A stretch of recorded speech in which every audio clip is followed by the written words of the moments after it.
basic needs, Tyler Valiquette. I'm going to just take a quick introduction. He's from a group called Catapult Design, and they're doing some phenomenal work.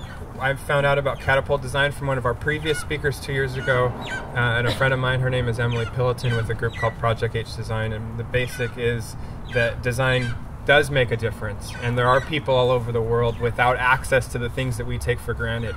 And when we turn on our faucet, you know, it's a pretty amazing experience. It's seamless, and it's rather free, whereas a billion people still don't have that ability, and they walk 3.5 miles on average to get just their daily needs of water. So Tyler's group, Catapult Design, he'll talk all about it, but works about creating solutions to those challenges, whether it be water, energy, transportation, all these fun things. So as my dog is distracting me, I'm going to hand the mic over to Tyler and just give a warm welcome, and thank you all for coming again.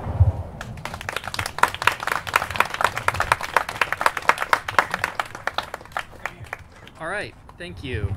I'm going to make this pretty informal and conversational, so if at any point people have questions, don't hesitate to raise a hand or ask them, and I'd be happy to field them right then. But Evan, thank you so much for the introduction and for bringing me down. I'm really happy to be here and to be checking out this amazing space.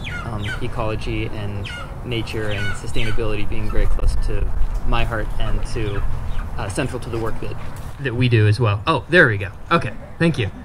I was wondering why I wasn't hearing anything. Okay, so anyway, as Evan said, I work for Catapult Design. We're a nonprofit design firm based in San Francisco, and we develop products that help people meet their basic needs around the world with a specific focus on underserved communities. And I'll get into the details of that in a little bit, but seeing as how my organization is focused on basic needs and the whole summer speaker series is on basic needs, I thought that I would start with a really brief kind of discussion of what do we even mean when we say a basic need.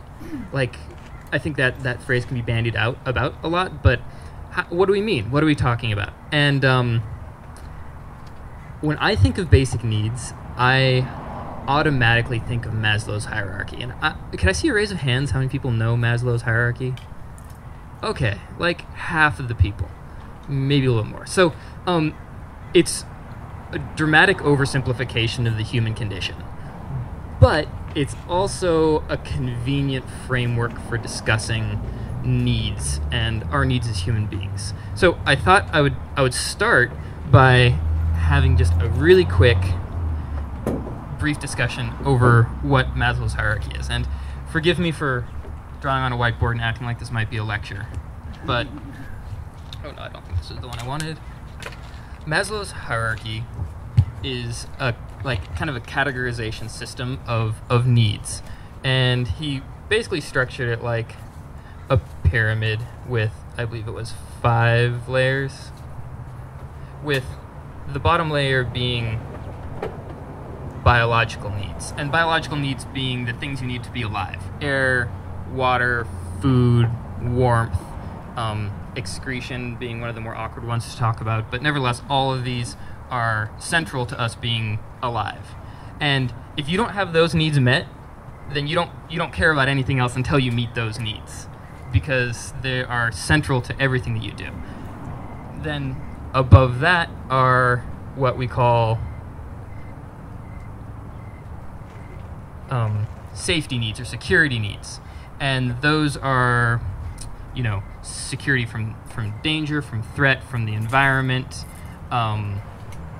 shelter, security, those kinds of things. Again, if you don't have those met and you're worried about being alive or who might attack you or the lion that may come rampaging through your camp or whatever the case may be, if you don't have those met, you're really not concerned with a lot of the other things that make up our daily lives. So on top of that was then belonging needs.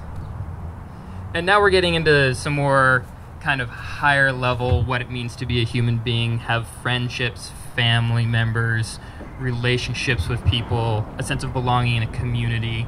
You can see how this is dependent upon these things happening. If you don't have your biological needs met, you don't have your safety needs met, you're not going to care so much about whether you belong to a group or you have really close relationships. And again, I would like to put in the caveat of this is a dramatic oversimplification, because this isn't always the way it works, but again, it's a convenient way of talking about it.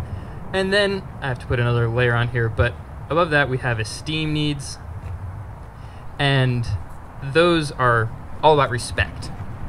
Self-respect, respect for others, others' respect for you, responsibility, those kinds of things of actually not only belonging to a group, but actually your role in that group and your respect among your group and everyone else. And then the last level being the kind of lofty phrase of self-actualization, which is about creativity, problem solving, morality, ethics, the greater question of what it means to be alive and be in the world, and all of those things. And that's all well and good, and a kind of a fascinating way of looking at everything.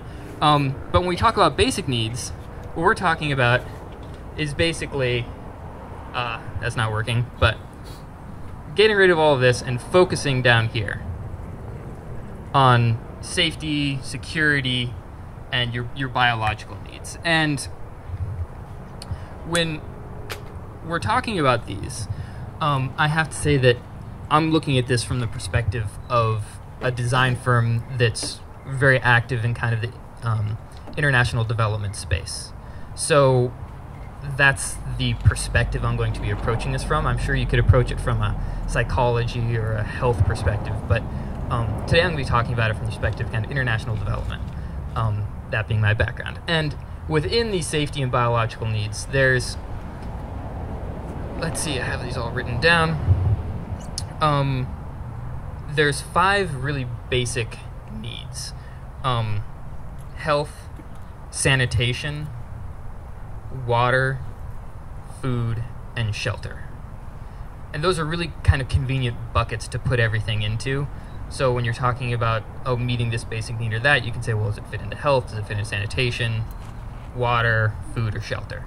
And what's interesting is that those basic needs are kind of dependent and interrelated with a whole host of other needs, like information. If you don't have information, access to information, it can be difficult to meet those needs, or it can be easier to meet those needs if you had that information.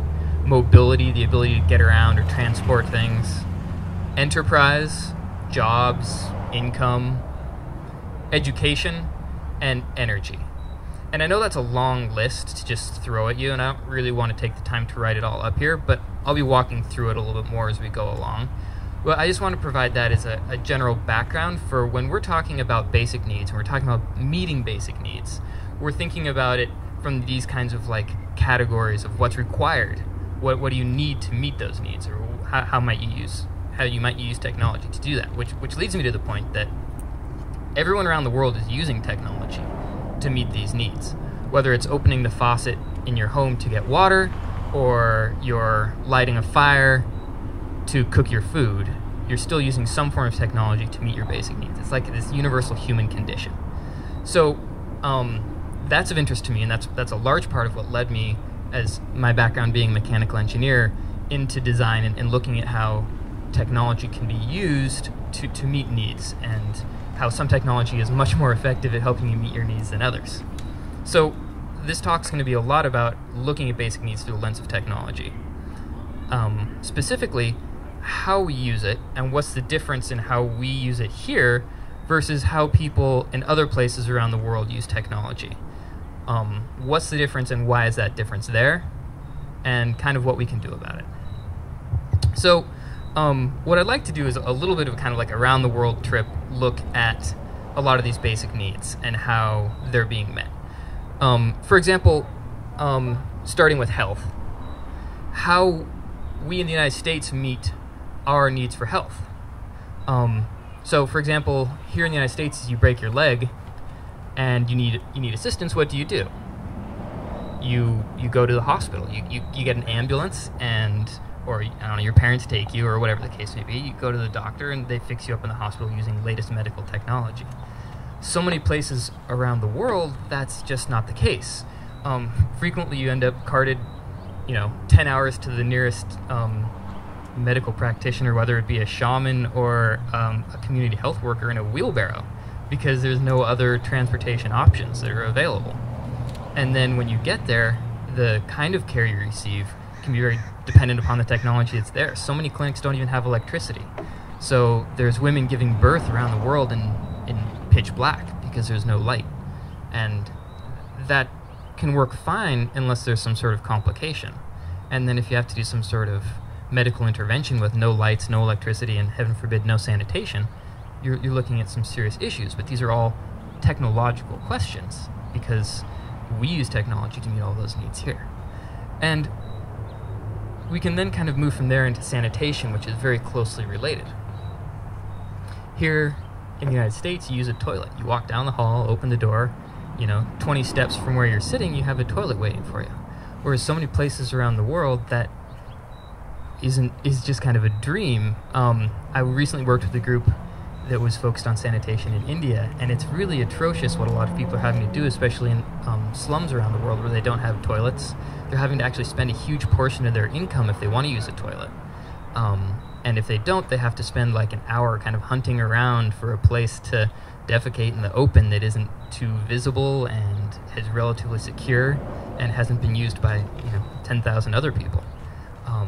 This is a particular concern to women and women when they're menstruating because they need additional kind of protection from the environment, and it's a lot of social taboos around that, which again comes very big into play in the schools when girls who are in the middle of their cycle and they go to school, they don't have access to a toilet, which is really not acceptable. So they're missing 3-4 days of school every month as a result of not having adequate access to sanitation.